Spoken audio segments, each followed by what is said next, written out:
Every story, when it's broken down into its parts, is ultimately just a collection of scenes. So strengthening your scene writing skills can really help you ensure that you are telling the most effective overall story possible. So today's topic is going to go through some of my top tips for crafting better, stronger, more effective scenes, with specific elements that you should look out for in your own writing, as well as some helpful approaches to take and keep in mind as you are crafting your story. If you are working on a novel, if you're interested in fiction writing, if you're interested in potentially publishing your work down the line, I recommend subscribing to my channel. All of those topics are things that I cover in my weekly videos, and I would love to have you around. My first tip for crafting stronger scenes is to ensure you track the character's choreography. Now, your characters should not begin the scene in their bed and then all of a sudden, partway through the scene, appear in their driveway. We should be able to track their movements as they are going about those movements throughout the scene. This is what is going to enable the reader to visualize what's actually happening as they are reading on the page. They will then be able to translate that into a visual in their mind. And if you skip over choreography, such as just having the character kind of suddenly transport themselves into a different location, that is going to be jarring to the reader, and you want to ensure that you avoid anything that's going to confuse them and make them think that they missed something. Now, at the same time, and this is important to note, you do not want to overly describe the character's movements in every single little step that they take or micro movement or gesture that they make, because then that is going to become very daunting to read. So you just want to make sure you're tracking their broad strokes movements so we can see how they're interacting in their environment, how they are moving about the scene, and keep in mind your reader will be able to fill in these smaller details. My second tip for crafting better scenes is to ensure that every revelation has an adequate reaction. What I mean by that is whenever there is something dramatic or consequential happening in your scene, which in many cases there likely is because you wrote that scene in order to develop the plot in some way,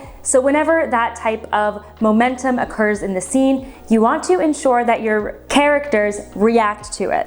Now, this is the same no matter if you are writing in third person omniscient, close third person, or first person. In all of these different perspectives, you should still in some way register the character's reactions before moving on with the scene or moving on to the next scene. That's because if you have one of the characters drop a bomb or something really crazy happens in the scene and the characters just kind of move on and act like nothing happens, or if the narrative just moves on and cuts to the next scene, the reader is going to feel like something is missing because the reader is going to crave seeing the character's reactions to this big event. So these reactions could take a few different forms in the story itself. It could be describing the character's facial expressions or their tones of voice shifting whenever they hear or see something. It could be having them verbally express disbelief or shock or concern, whatever that emotion may be. Or if you are writing in first person or close third person, you have the ability to go into the character's mind. So I really recommend leveraging that in these moments and actually showing the reader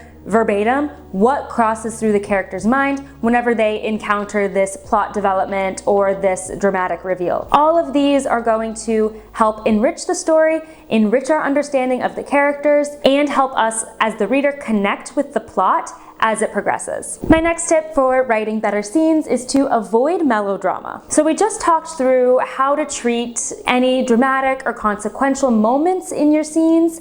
And in this tip, I want to expand on that by talking about what you don't want to do in those moments. You ultimately don't want to overdo your descriptions of the scene or of the character's reactions, because then that can feel like it is a bit overly exaggerated and it becomes melodramatic. And whenever you veer into melodrama territory, it actually then diminishes the overall dramatic effect that you are going for. So to be more specific, you would want to avoid having the characters use a ton of exclamations all in a row. Even if something really warrants that intense emotional reaction, in the vast majority of cases, you can really convey that through statements and maybe one exclamation or two. Having so many in a row is going to just turn the reader off and it's going to feel a little bit overdone. Another example of melodrama is if you have the characters' facial expressions or their gestures be overly dramatized. You can think of this like a soap opera whenever there are a lot of people yelling and screaming and kind of throwing a fit.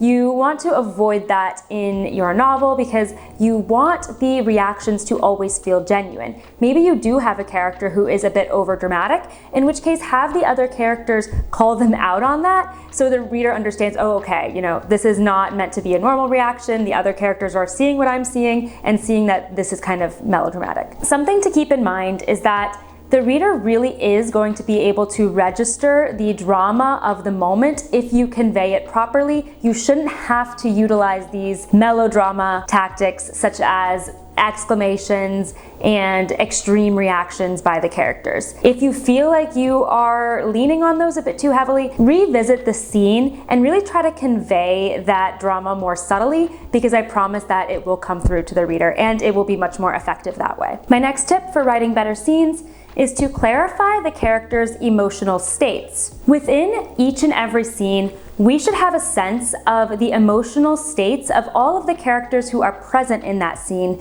because then as the scene progresses, as those plot developments occur, we are going to be able to track how those plot developments affect each character's emotional state and how they evolve from the beginning to the end of the scene. For example, at the start of the scene, are they feeling optimistic or are they feeling upset or concerned or down on their luck? That is really going to set the tone of the scene from the very beginning and help set the reader's expectations for what's to come. There are several different ways that you can illustrate a character's state of mind or emotional state throughout the scene. The first is to specifically call out how they're feeling in the narration, particularly if you are utilizing a third-person perspective. So an example would be, John woke up feeling sad. You can also convey their emotional states through physical descriptions, such as John could barely find the energy to get out of bed. And lastly, you can again utilize the character's inner thoughts if you are using close third person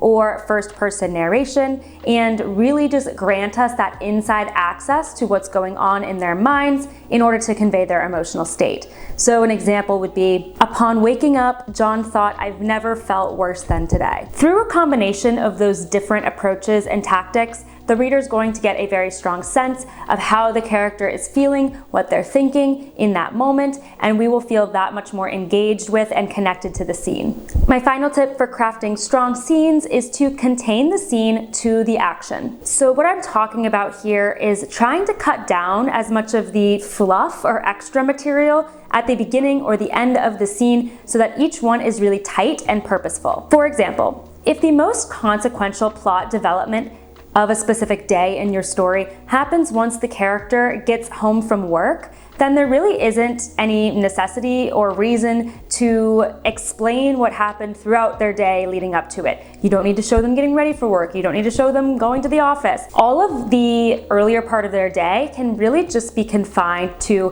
1 or 2 sentences, a quick paraphrase of what happened, and then you can jump right in and have the scene really kick off when they get home from work. Similarly, you don't want too much extra material at the end of a scene. For example, if you are ending the day and the next consequential thing is going to happen in the following day, you don't really need to show the characters getting ready for bed or going to bed unless something significant happens in those moments. You can end the scene shortly after the main action has concluded and then pick up the start of the next scene when the next major piece of action is going to happen, using a little bit of paraphrasing to fill in the gaps in between. Containing every scene to just the main points of action is really going to improve your pacing, because you're going to omit any of those sections that really aren't doing anything for the plot, they're not progressing the story further, and they're ultimately just acting as lulls in the story. So this is a way to ensure that the action of the story moves quickly and swiftly, and you keep the reader engaged the whole way through.